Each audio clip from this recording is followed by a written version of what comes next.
의료 현장에 남은 전공의 색출 목록이 의사 커뮤니티에 공개돼 논란이 일고 있는 가운데 이번엔 집단 행동에 불참한 전공의 명단을 파악하라는 의협 회장 명의의 문서가 온라인에 올라와 경찰이 사실관계 확인에 나섰습니다. 한편 주 호주 대사로 내정된 이종섭 전 국방부 장관의 출국 금지 해제 여부를 두고도 논란이 일고 있는데요. 오늘 관련 내용들 박주희 변호사와 함께 자세히 짚어보도록 하겠습니다. 어서 오십시오. 네, 안녕하세요. 예. 조금 전 언급한 그 대한의사협회장 명의로 집단 행동에 불참한 전공의 명단을 파악하라는 문서가 온라인에 올라왔습니다. 지금 경찰 수사에 나섰죠? 네, 한 온라인 커뮤니티에 대한 의사협회 내부 문건을 폭로하겠다라는 글이 올라왔는데요. 네. 의협이 집단 행동에 불참한 이 전공의 명단을 작성해서 유포하라는 내용이었습니다. 이 대한의사협회 명의와 그리고 직인이 찍혀 있어서 대한의사협회에서 작성한 게 아니냐 이렇게 추측이 되는데요. 의협 측에서는 본인들이 작성한 게 아니다. 이거는 위조된 거다라고 하면서 사문서 위조와 동행사죄로 고발을 하겠다 이런 입장을 내놨습니다. 예, 경찰이 수사를 한다는 것은 이것을 올린 경위라든지 이런 것들은 좀 파악한다는 겁니까? 네, 맞습니다. 이거 과연 이 내용 자체가 문제가 될 수 있는 내용이기 때문인데요. 만약에 일단 이런 작성자들에 대한 정보를 어떻게 세워 나갔는지 이 부분에 대해서도 사실 법적인 검토가 좀 필요할 것 같고요.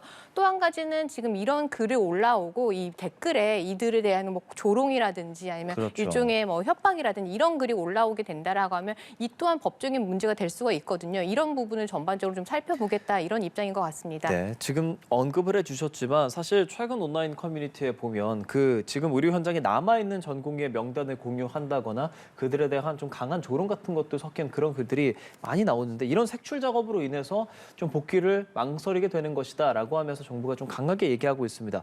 그런 게시글 같은 게 처벌 대상까지도 될 수 있습니까? 네, 경우에 따라 처벌 대상이 될 수가 있는데요. 이게 명단이 적시된 사람들에 대해서 조롱하거나 욕설을 한다라고 하면 모욕죄가 성립이 될 수가 있겠고요. 그리고 이들에 대한 위해라든지 협박을 운운하면서 이 진료를 못하게 하겠다 이런 글이 있다라고 하면 협박죄나 아니면 업무방해죄도 성립이 될 수가 있습니다. 예. 그런데 이제 다만 이 사직하지 않은 전공의 명단을 게시한 행위 자체에 대해서는 어떻게 법적인 검토를 필요할 것인가에 대해서는 좀 다툼이 있을 것 같아요. 왜냐하면 이제 사실 적시에 의한 명예훼손이 성립하기 위해서는 그 사실이란 내용이 사회적인 평판을 저하할 수 있는 내용이어야 되거든요. 근데 병원을 떠나지 않고 지금 계속 진료를 하고 있다라는 내용이 과연 사회적인 평판을 해야 하는 이 내용일 것이냐 이런 부분에 대한 좀 법적인 다툼은 있을 것 같습니다. 예.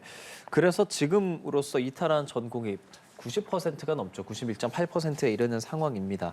지금 복귀하지 않는 이유에 대해서 많은 얘기들이 있지만 보니까 이게 사직을 했지만 월급은 계속 받고 있다고요? 네, 지난 2월분 월급에 대해서는 정상적으로 지급된 것으로 알려졌습니다. 그래서 이탈한 전공의들에게도 정상적으로 이제 월급이 지급이 되었는데요. 왜냐하면 사직서를 제출하긴 했지만 정부에서 사직서를 수리하지 말라는 명령을 내렸기 때문에 그렇죠. 아직까지는 근로관계가 유지되고 있는 상황입니다. 그래서 이 2월에 대해서 정상적인 월급을 제공이 된 건데요. 근데 다만 2월에는 사직서 제출일로부터 며칠 뒤에 이제 월급일이 도래를 해서 정상적으로 월급은 이제 지급이 되었지만 과연 3월에도 이렇게 3월에도 월급 받을 수 있느냐는 좀 별개의 문제입니다. 그래요. 왜냐하면 이 노조법상 지금 현재 이제 그 병원을 이탈한 게 파업은 아니라서 그러니까 월급을 받을 수 있는 상황이지만 근로기준법상 임금이라고 하는 거는 기본적으로 이 노동의 대가거든요. 근로의 대가거든요. 그렇겠죠. 그런데 지금 병원을 이탈을 해서 지금 근무를 하지 않고 있기 때문에 그러니까 법적으로 따지면 근로관계는 유지되고 있지만 사실상 무단결근에 해당되는 상황입니다. 그래서 무단결근이라는 건 결국에는 근로를 하지 않고 있는 상황이기 때문에 과연 근로의 대가를 받을 수 있느냐는 사실 별개의 문제거든요. 그래서 정부에서도 이 시중 병원에 그 근로의 대가를 지급하지 않아도 된다라는 공문을 내린 것으로 알고 있습니다. 이게 만약에 파업이라면 노조법에 따라서 임금을 받을 수 있지만 지금 파업 상태가 아니고 무단결근이기 때문에 앞으로 좀 지켜봐야 한다고 생각하면 됩니까? 네, 맞습니다. 알겠습니다.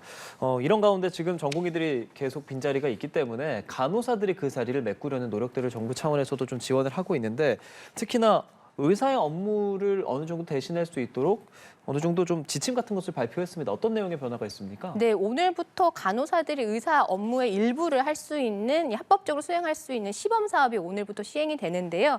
이 보건복지부가 내놓은 이 보완 지침을 보면 심폐소생술 같은 경우는 의사의 지시가 없이도 간호사들이 수행할 수 있도록 되어 있습니다. 또 간호사를 이제 숙련도와 자격에 따라서 이 전문 간호사 그리고 전담 간호사, 일반 간호사를 구분을 해서 업무 범위를 나누고 있습니다. 이에 따르면 이제 전문 간호사나 전담 간호사의 경우에는 위임된 검사라든지 위임된 약물의 처방을 할 수 있고요. 진료기나 진단서의 초안도 작성할 수 있도록 되어 있습니다.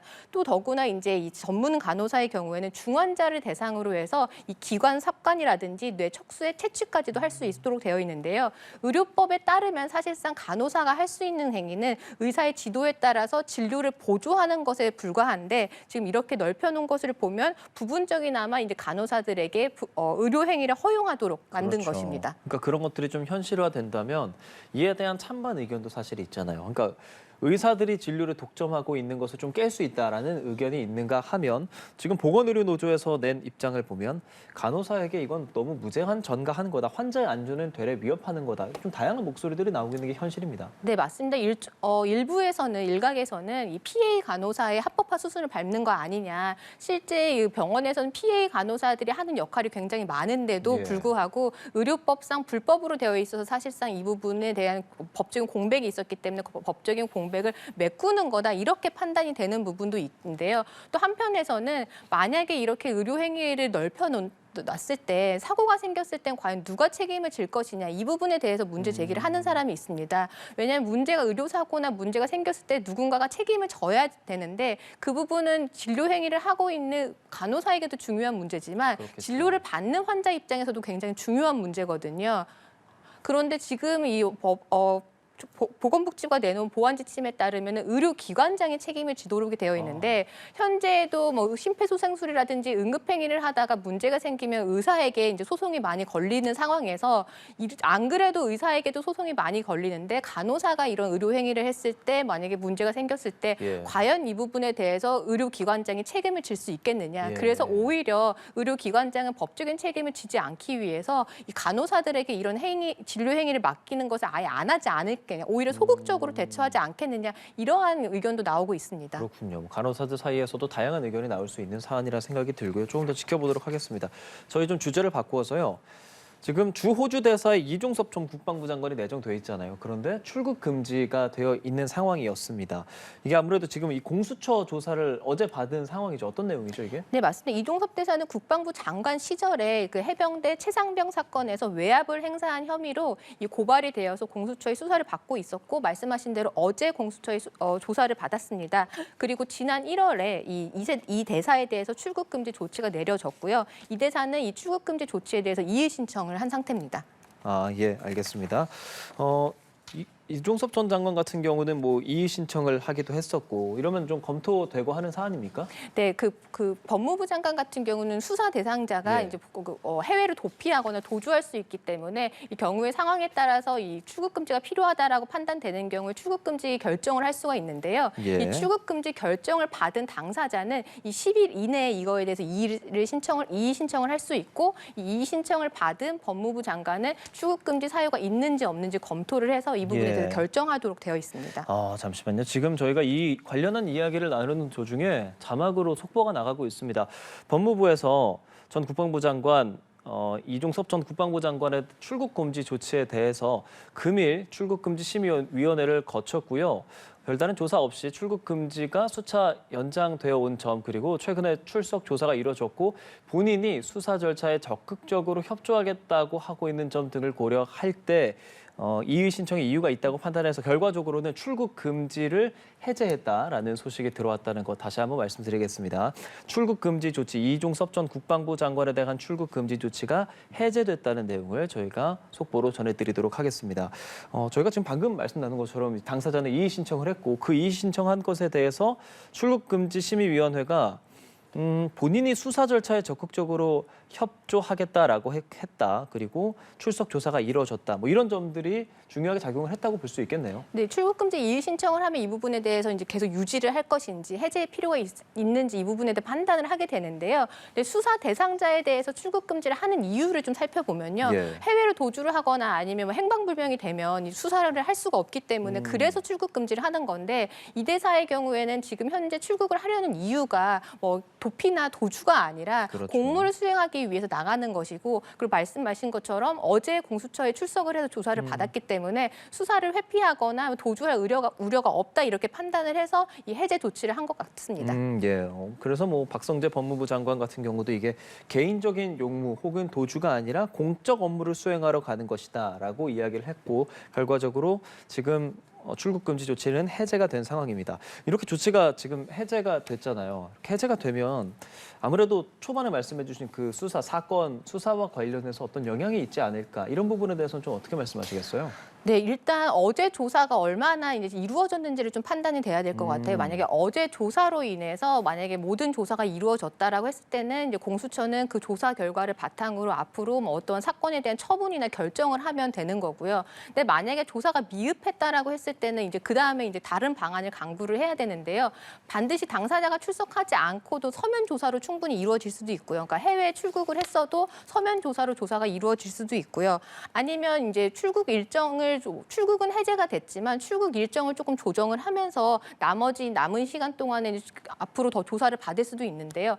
만약에 서면 조사도 어렵고 만약에 뭐 출국 기간을 연장하는 것도 어렵다라고 했을 때는 공수처 입장에서는 기소 중지도 좀 고려를 해볼 필요가 있습니다. 예. 기소 중지라고 하는 거는 피해자가 해외로 도주하거나 행방불명이 됐을 때 이제 기소를 중지하는 건데 이 기소 중지를 하는 이유가 공소시효가 중단이 됩니다. 왜냐하면 수사가 진행되고 있지 않은 상황에서 공소시효가 계속 진행이 되면 안 되잖아요. 그렇기 때문에 이제 이런 기소 중지라는 결정을 통해서 이 공소시효를 중단하게 되는데 이 대사가 만약에 출국을 한다라고 했을 때 이 대사로서 이제 장기간의 해외를 체류하게 되기 때문에 예. 사실 수사가 만약에 계속 진행되지 못할 우려가 있거든요. 그렇게 됐을 때는 수사는 진행되지 못하는 상황에서 공소시효만 계속 진행이 되는 건 그러게요. 사실은 합당하지 않기 때문에 뭐 행방불명이 된 상황이거나 도주가 된 상황은 아니라고 하더라도 공소시효 문제 때문에 기소 중지에 대해서는 공수처가 좀 고려를 해볼 필요가 있다 이렇게 생각이 됩니다. 알겠습니다. 주 호주 대사에 내정된 이종섭 전 국방부 장관의 출국 금지 조치가 해제됐다는 거 다시 한번 전해드리도록 하겠고요.